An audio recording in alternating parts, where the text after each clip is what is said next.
Hi, I'm Tracy, and this section is all about the financial statements. Now for your exam in AP1, you're just going to be interested in the profit and loss account and the balance sheet. Now the profit and loss account is really all about whether the business is making a profit or it's making a loss. So if it's making a profit, it's got more income over its expenses. If it's making a loss, its expenses actually exceed its income. Now sometimes you might hear the profit and loss account referred to as the income statement, and it notes that down here for you. Usually under international financial reporting standards, people call this the income statement. The balance sheet is slightly different. This shows all the assets and liabilities of the business at any point in time.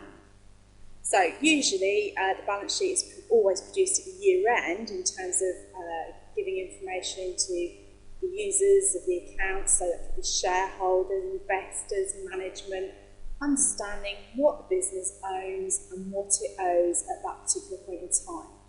However, it is sometimes used more frequently than that for management accounting purposes. So at any date you can get that balance sheet together.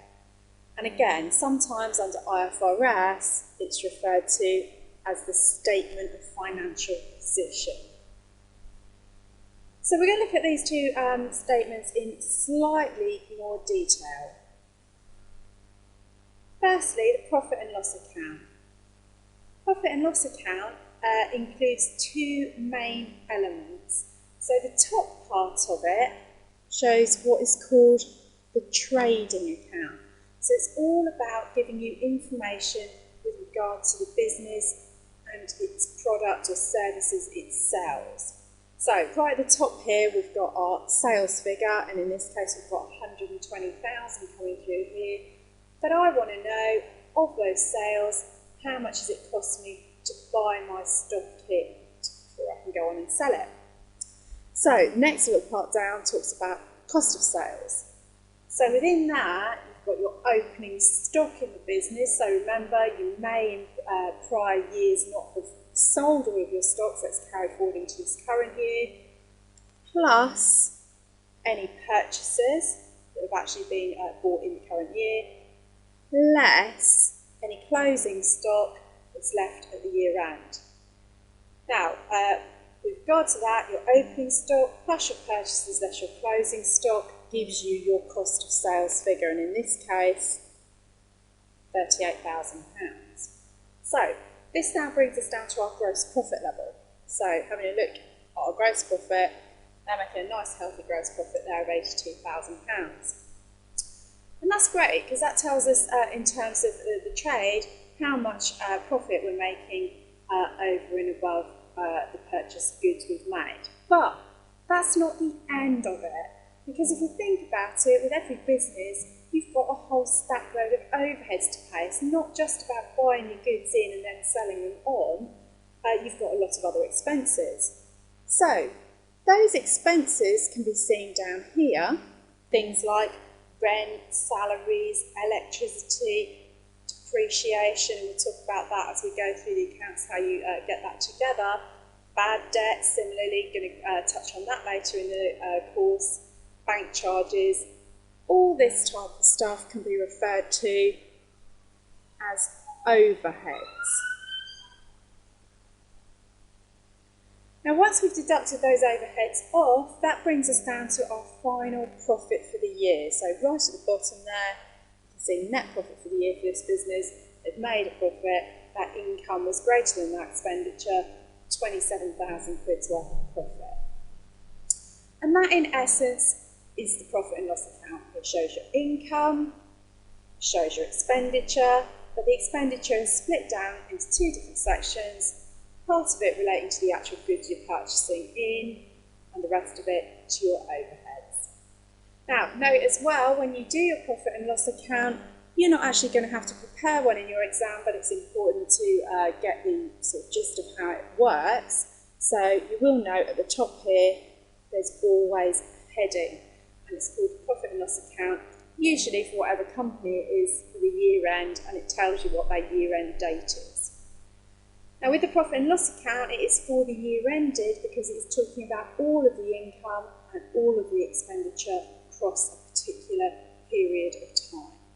And in this case, it happens to be 12 months, 1st of January 2009 to 31st December 2009. And that, in essence, is the profit and loss account. Now, with regard to the other financial statement that your exam's interested in, that is the balance sheet. So we briefly said before that the balance sheet is really talking about what the business owns and what it owes. So that's a very simplistic way of looking at it. Now, thinking about it in slightly more technical terms, what the business owns are called assets. So, sort of thing you might see in there in terms of assets, things like vehicles, property, machinery, stock, so we've got some stock to sell in the next period potentially, cash as well, so hopefully got some money in the bank, and debtors as well, so that would be people that owe the business some money. So assets, as it says, things like property, vehicles and cash are owned by the business. Now the other type of characteristic of the balance sheet are liabilities. So liabilities are things the business owes.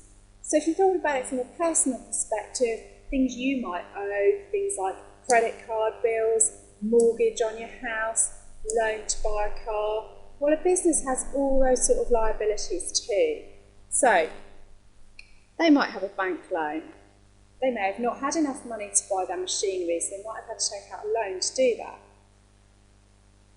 They may also have things like creditors. So, we have a look down here. We've got some creditors sitting down here in our current liabilities section. And those are basically purchases that have been made on credit, as you've seen in previous sections of this course.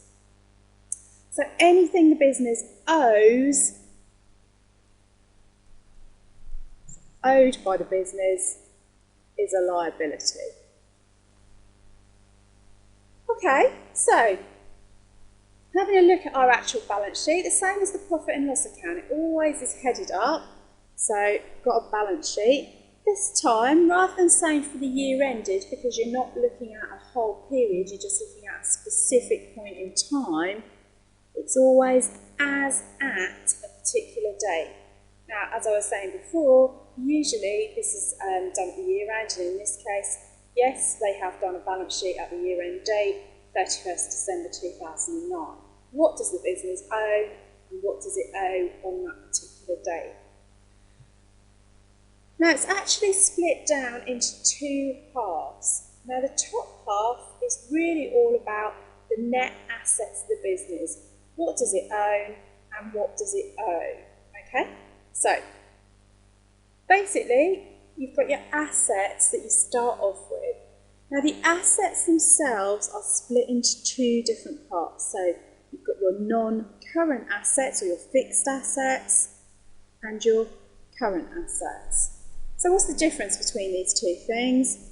Well, anything that is a non-current or fixed asset is something that's going to last more than 12 months. So things like your property, your plant, machinery, vehicles, things that are actually going to last you and generate revenue for the business over more than 1 year.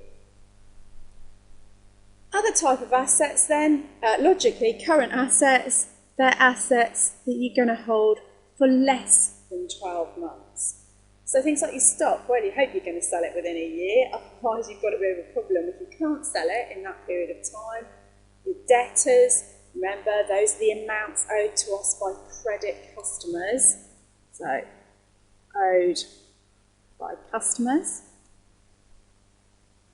And cash, money you've got in the bank, and any petty cash that you've got on hand. Okay, so we've got our fixed assets, and then we've got all of our current assets down here. Fixed assets of 50,000, £35,000 worth of current assets. The next section down starts to deal with our liabilities. Now again, our liabilities are split into two separate sections. Current liabilities and non-current liabilities. So just the same as with your current assets and your non-current assets, it all revolves around this 12-month split. So your current liabilities, they're going to be due within 12 months. So things like your creditors, money you owe to your suppliers. So in this case, we've got £12,000 that's owed to suppliers. So yes, they're going to expect to be paid within 12 months. They're really not going to be very happy if they've got to wait for more than a year for that cash. Moving down to the next section, the non-current liabilities. Well, those are liabilities that are due outside of 12 months. So it might be something like a bank loan. Remember I mentioned it before, where you've had to take out a loan to actually go ahead and buy plant and machinery, then obviously the bank's going to want that money back at some point in time. So usually there's a maturity date on the loan, and if it's outside of the 12 months following the balance sheet date, then it's a non-current liability.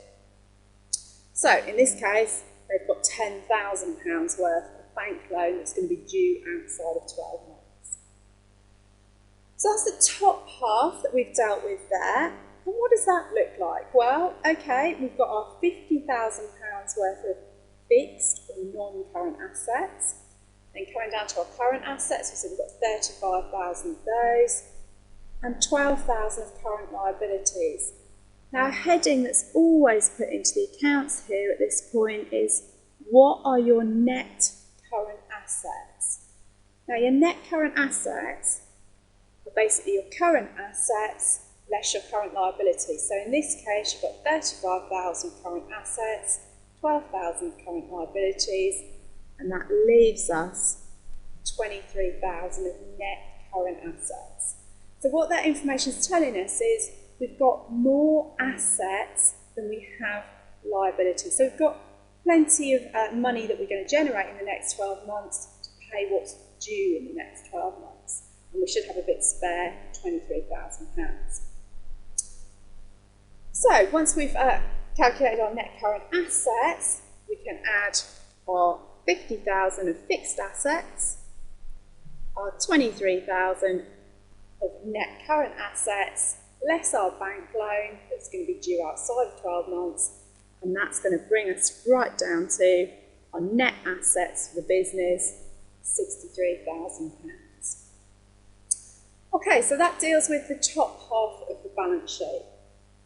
Now underneath that, you've got the second half, the bottom half of the balance sheet, imaginatively named there, and that's really all about the proprietor's interest in the business.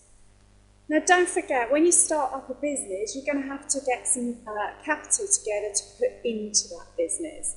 So in this case, what this is showing us is, at the bottom here, the capital originally put into the business by the owner, they put £50,000 in. Okay, so they might have put that in cash. So with your double entry, that would have been debit bank, credit capital. Now, as you go along in time, well, the proprietor's going to take some money out of the business. Obviously, he needs to live, so he's got to have some cash to live on, and that's drawings. So at the bottom there, we're taking off drawings of 14,000. Usually that's cash, but it can be goods as well that he's taken out of the business, but most often it's cash. Plus, as well, if the business makes profits in the year, then those profits are effectively owed back to the proprietor of the business. So for all the hard work they've put in across the year and they've managed to make a profit, that money is now owed back to the proprietor. So we've got our capital, plus any profits, less any drawings, and that brings us down, in this case, to 63,000. Now what you will note is that the top half of your balance sheet now balances with the bottom half at £63,000. So those two sections must always equal each other, and that's why it's called a balance sheet, because it balances out at those two figures. So balance sheet in essence, things you own, things business owns, and things they own. Split into two sections. Top half, all about the net assets, the business transactions. Bottom half, all about the proprietor's interest.